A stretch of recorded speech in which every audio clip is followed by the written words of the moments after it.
वंदे मातरम विद्यार्थी मित्रों, श्री वशिष्ठ विद्यालय वाव गुजराती माध्यम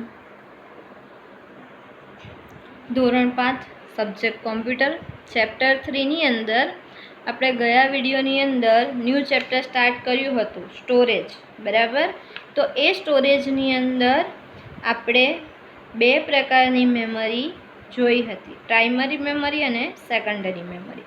હવે પ્રાઇમરી મેમરીના બે ભાગ પાડવામાં આવ્યા હતા। પ્રાઇમરી મેમરીની અંદર રેમ અને રોમ એમ બે પ્રકારની મેમરી આપણે જોઈ હતી કે રીડ ઓનલી મેમરી અને રેન્ડમ એક્સેસ મેમરી।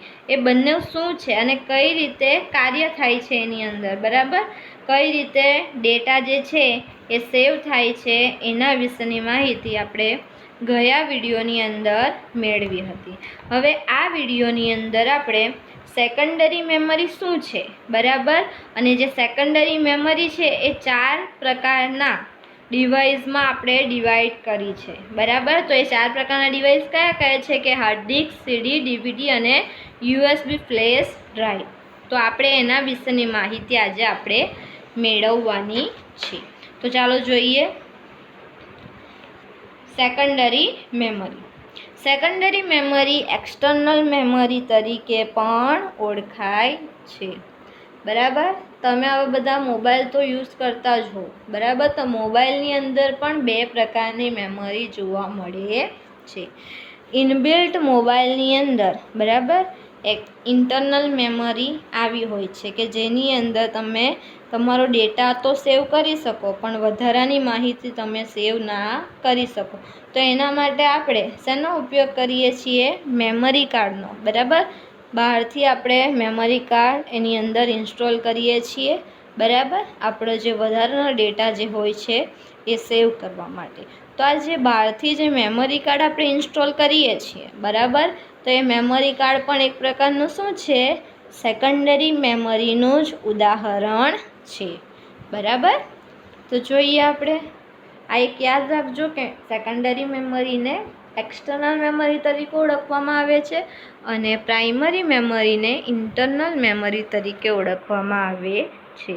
એટલે કે ઇન્ટરનલ મેમરી એટલે કે બાય ડિફોલ્ટ જે ફોન હોય અથવા જે કોમ્પ્યુટર હોય એની અંદર બાય ડિફોલ્ટ એ જે મેમરી છે એ સેટ કરવામાં આવી હોય છે બરાબર। જ્યારે સેકન્ડરી મેમરી એટલે કે એક્સટર્નલ મેમરી એટલે કે બહારથી વધારાની જે સ્પેસ જે ડિવાઇસ આપણે સ્ટોરેજ માટે ઇન્સ્ટોલ કરીએ છીએ વધારાના સ્ટોરેજ માટે બરાબર, તો એને આપણે એક્સટર્નલ મેમરી કહીશું બરાબર। તો ચાલો જોઈએ શું કીધું છે કે રોમમાં ડેટા વીજ ધબકારના રૂપમાં સંગ્રહાય છે અને આ ડેટા કોમ્પ્યુટરને જ્યાં સુધી વીજ પ્રવાહ મળતો રહે ત્યાં સુધી જ સચવાય છે। જ્યારે તમે કોમ્પ્યુટર બંધ કરો કે વીજ પ્રવાહ બંધ થાય ત્યારે આ બધો ડેટા ભૂસાઈ જાય છે। આપણે ગયા વિડીયોની અંદર જોયું હતું કે રેમ અને રોમ એની અંદર ડેટા કઈ રીતે સેવ થાય છે। તો રોમની અંદર શું કીધું છે કે અસ્થાયી મેમરી છે કે એની અંદર જ્યારે બી તમે ડેટાને સેવ કરો છો તો એ ડેટા ક્યાં સુધી સેવ રહે છે કે જ્યાં સુધી તમારું કોમ્પ્યુટર જે છે ચાલુ હોય ત્યાં સુધી। અગર એ એટ ધ ટાઈમ તમે જ્યારે કોમ્પ્યુટર પર કામ કરો છો અને જો લાઇટ જતી રહે બરાબર, અથવા તો કોઈ કારણસર તમારું કોમ્પ્યુટર બંધ થઈ જાય છે તો જે તે ડેટા જે છે એ સેવ કરેલો હશે એ શું થઈ જશે? કરપ્ટ થઈ જાય અથવા ઇરેઝ થઈ જાય છે।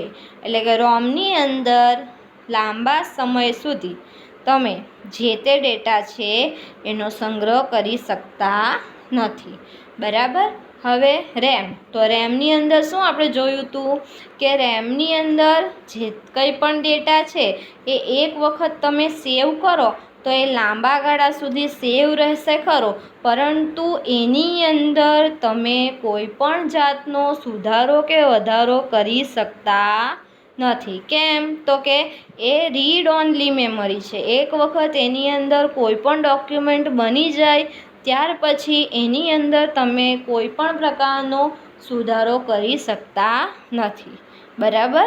તો આ હતું રેમ અને રોમ જે આપણે ગયા વિડીયોની અંદર જોયું હતું બરાબર।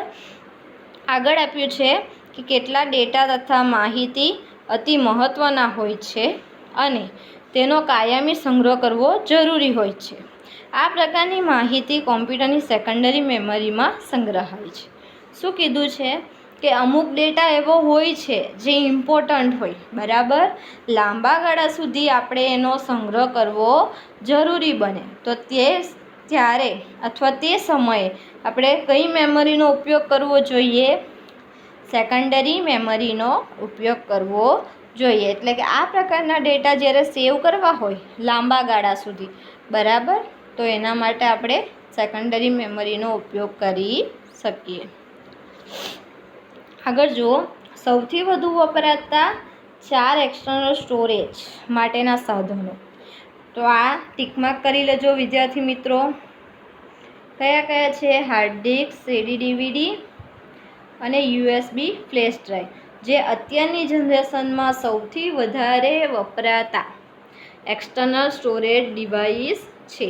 તો એની અંદરથી આપણે 4 વિશેની વધારાની માહિતી ડિટેલ્સમાં મેળવવાની છે. અહીં પહેલી જે હાર્ડ ડિસ્ક છે, બરાબર, એક્સટર્નલ સ્ટોરેજ ડિવાઇસ, એના વિશેની માહિતી અહીં આપવામાં આવી છે. ચાલો જોઈએ હાર્ડ ડિસ્ક શું છે, એની અંદર ડેટા કઈ રીતે સંગ્રહ થાય છે અને એ ડેટાને કઈ રીતે અને કઈ જગ્યાએ સ્ટોર કરે છે. તો એના વિશેની આપણે માહિતી જોઈએ. હાર્ડ ડિસ્ક એ નાની ચુંબકીય ડિસ્ક છે જેને હાર્ડ ડ્રાઈવ તરીકે ઓળખાતા બોક્સમાં રખાય છે. હાર્ડ ડિસ્ક ડ્રાઈવ સીપીયુ બોક્સમાં મૂકવામાં આવે છે.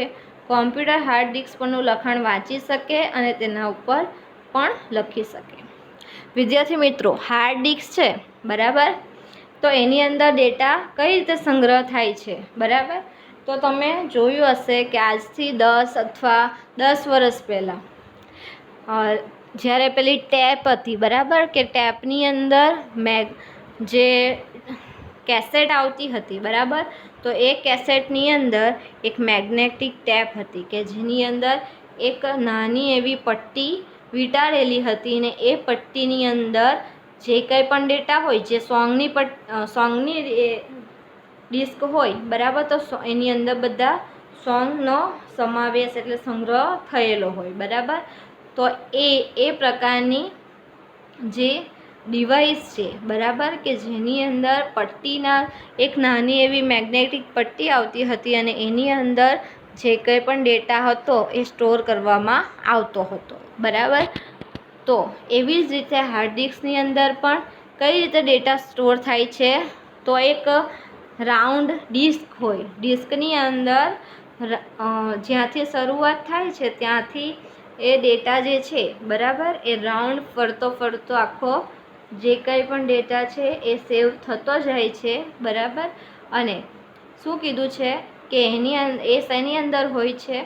તો એક હાર્ડ ડ્રાઈવ તરીકે ઓળખાતા એક બોક્સમાં આ જે હાર્ડ ડિસ્ક છે એ ગોઠવવામાં આવે છે. હાર્ડ ડિસ્ક કેવા પ્રકારની હોય? તો જેવી રીતે સીડી આવે છે, બરાબર, સીડીનો આકાર કેવો હોય છે? ગોળ હોય છે. એવી રીતે હાર્ડ ડિસ્કનો પણ આકાર કેવો હોય છે? ગોળ હોય છે અને એની અંદર નાની એવી ચુંબકીય ડિસ્ક, બરાબર, એ ગોઠવેલી હોય છે, બરાબર. અને શેમાં? હાર્ડ ડ્રાઈવ તરીકે ઓળખાતા એક બોક્સની અંદર એને રાખવામાં આવે છે. અને આ હાર્ડ ડિસ્ક ડ્રાઈવ ક્યાં આવ્યું હોય છે? તો સીપીયુ બોક્સમાં મૂકવામાં આવ્યું હોય છે. અને હાર્ડ ડિસ્ક પરનું લખાણ વાંચી શકે અને તેના ઉપર લખી પણ શકે. કોમ્પ્યુટર શું કીધું છે કે કોમ્પ્યુટર એ હાર્ડ ડિસ્ક પરનું જે કંઈ પણ લખાણ છે એ વાંચી પણ શકે છે અને એની અંદર લખાણ પણ લખી શકાય છે. જો અહીં જે હાર્ડ ડિસ્ક છે એનું ચિત્ર આપવામાં આવ્યું છે. આ પ્રકારની હાર્ડ ડિસ્ક હોય છે, બરાબર. એની અંદર શું આપવામાં આવ્યું છે કે જે એના પાર્ટ્સ છે એના નામ આપવામાં આવ્યા છે કે આની અંદર કયા કયા પાર્ટ્સનો ઉપયોગ થયો છે, બરાબર. તો જોઈ લો, હાર્ડ ડિસ્ક તેના ચુંબકીય વિસ્તાર પર બધી માહિતીનો સંગ્રહ કરે છે. આથી કોમ્પ્યુટર બંધ કરીએ અથવા વીજ પ્રવાહ બંધ થાય તો પણ હાર્ડ ડિસ્કમાં સંગ્રહાયેલી માહિતી ભૂસાતી નથી. આથી હાર્ડ ડિસ્ક એ સ્થાયી સ્ટોરેજ ડિવાઇસ છે. શું કીધું છે કે હાર્ડ ડિસ્ક જે છે બરાબર એ માહિતીનો સંગ્રહ કઈ રીતે કરે છે? તો એનો જે ચુંબકીય વિસ્તાર છે. કયો ચુંબકીય વિસ્તાર? તો વિદ્યાર્થી મિત્રો આ જે પ્લેટર છે આ રાઉન્ડ બરાબર અહીં એનો જે કંઈ પણ મેમરી છે એ સંગ્રહ થાય છે બરાબર. તો આ જે મેગ્નેટિક વિસ્તાર છે ચુંબકીય વિસ્તાર બરાબર એટલી જ જગ્યામાં એ જે માહિતી છે એ સ્ટોર કરે છે બરાબર. આ જે રાઉન્ડ છે અહીંથી સ્ટાર્ટ કરીએ તો આમ આમ ફરતું ફરતું એ જે ડેટા છે એ સ્ટોર થતો જાય છે બરાબર.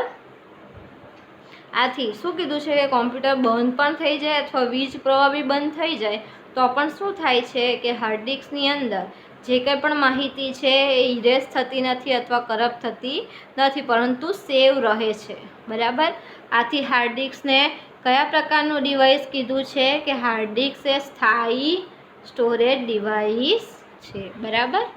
આગળ જોઈએ. હવે આવે છે સીડી.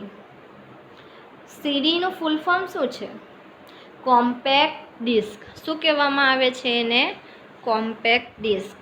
સીડી એ નાની ડિસ્ક છે જેને ઓપ્ટિકલ ડ્રાઈવમાં મૂકવામાં આવે છે. ઓપ્ટિકલ ડ્રાઈવ સીપીયુ બોક્સમાં બેસાડેલું હોય છે. જેવી રીતે પહેલાં શું આવતું હતું? તો ડીવીડી ડ્રાઈવ આવતું હતું બરાબર. ડીવીડી ડ્રાઈવર કે જેની અંદર આટલી નાની સ્પેસ હોય આની અંદર તમે સીડી મૂકી શકો તો આ ડીવીડી મૂકી શકો ને અહીંયા નાના નાના એવા બટનો આપવામાં આવ્યા હોય છે બરાબર. આને શું કહેવાય? ડીવીડી ડ્રાઈવ બરાબર. એવી રીતે આપણા સીપીયુની અંદર પણ શું આવેલું હોય છે? ઓપ્ટિકલ ડ્રાઈવ આવેલું હોય છે કે જેની અંદર તમે એ જે સીડી છે એને ઇન્સ્ટોલ કરી શકો. ઓપ્ટિકલ ડ્રાઈવનો ઉપયોગ દ્વારા કોમ્પ્યુટર સીડી વાંચી લખી શકે છે. એટલે ઓપ્ટિકલ ડ્રાઈવ દ્વારા આપણે શું કરી શકીએ છીએ કે સીડીની અંદર જે કંઈ પણ ડેટા છે એ સ્ટોર કરી શકીએ અથવા તો એની અંદર જે કંઈ ડેટા છે એને એની અંદર આપણે એડિટિંગ એટલે અપડેટિંગ કરી શકીએ, સુધારો અથવા વધારો કરી શકીએ બરાબર. સીડી એ કયા પ્રકારનું ડિવાઇસ છે? સ્થાયી સ્ટોરેજ ડિવાઇસ છે. સ્થાયી સ્ટોરેજ ડિવાઇસ. કેમ સ્થાયી સ્ટોરેજ ડિવાઇસ? તો એની અંદર જે કંઈ પણ ડેટા હોય બરાબર એ ડેટા આપણે લાંબા સમય સુધી સંગ્રહ રાખી શકીએ સીડીની અંદર બરાબર. સીડીમાં સંગ્રહ કરેલી માહિતી કદી ભૂસાતી નથી. સીડીને ડ્રાઈવમાંથી બહાર કાઢી શકાય છે પરંતુ તેમાં હાર્ડ ડિસ્ક કરતાં વધારે ડેટા સમાવી શકાતો નથી. શું કીધું છે કે સીડીની અંદર તમે લાંબા સમય સુધી ડેટા તો સંગ્રહ કરી શકો પણ હાર્ડ ડિસ્ક કરતાં વધારે ડેટાનો સંગ્રહ કરી શકો નહીં બરાબર. અને હાર્ડ ડિસ્ક કરતાં સીડી કેવું છે કે ધીમી છે, એનું કાર્ય કેવું છે? ધીમું છે બરાબર. તો વિદ્યાર્થી મિત્રો હવે નેક્સ્ટ વિડીયોની અંદર આપણે ડીવીડી વિશે માહિતી મેળવીશું. વંદે માતરમ. Thank you.